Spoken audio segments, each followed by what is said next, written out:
I'd like to thank Svensk Plaståtervinning for inviting me to this very exciting new facility.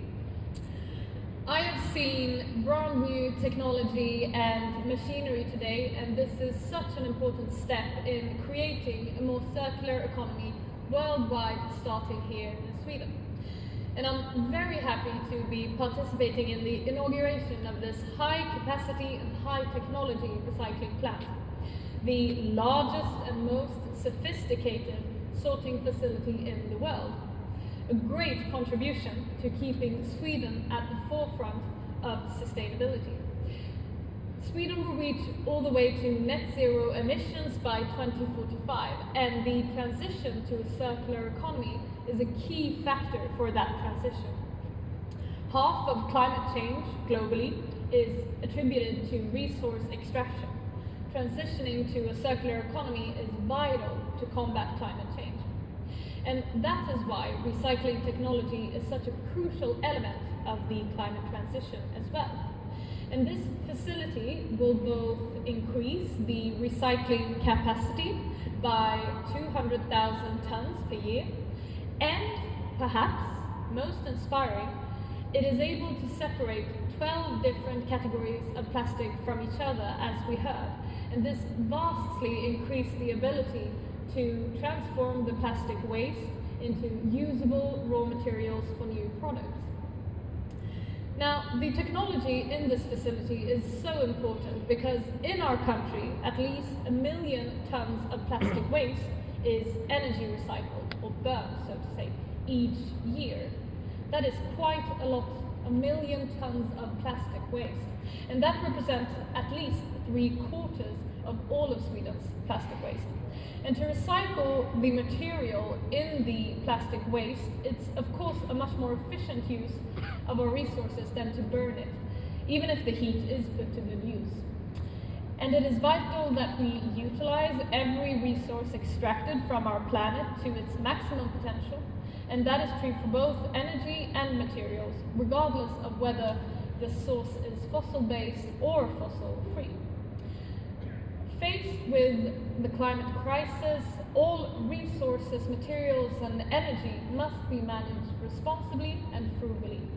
But thanks to facilities such as this one, we can go beyond a pessimistic mindset of simply resource scarcity, because this technology advances the transition to a circular economy.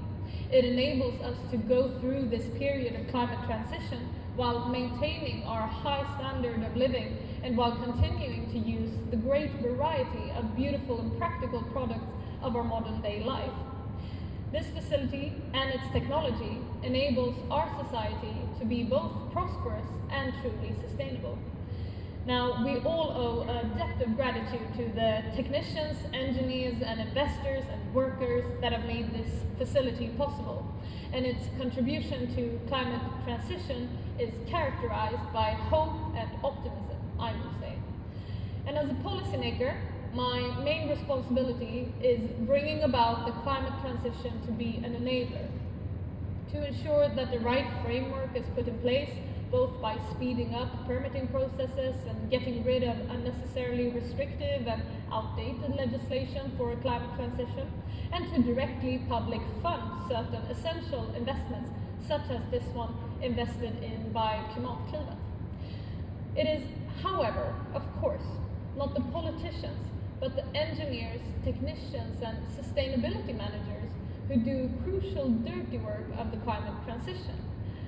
You may think that that is an odd view to have, but I always make this statement that the true climate heroes are not the politicians nor the activists, but the hard-working people who join unsustainable industries and make them sustainable. Be a part of creating that change. That is truly the climate heroes that are taking us through this transition, which we have no other choice than to manage. Now, creating different types of technological progress and promoting innovative solutions for circularity is not only a matter of goodness, it is also a matter of competitiveness for Swedish companies and for Swedish growth.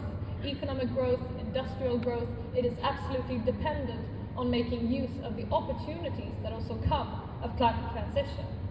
And every day I go to work to ensure that Sweden is able to reach net zero emissions by 2045.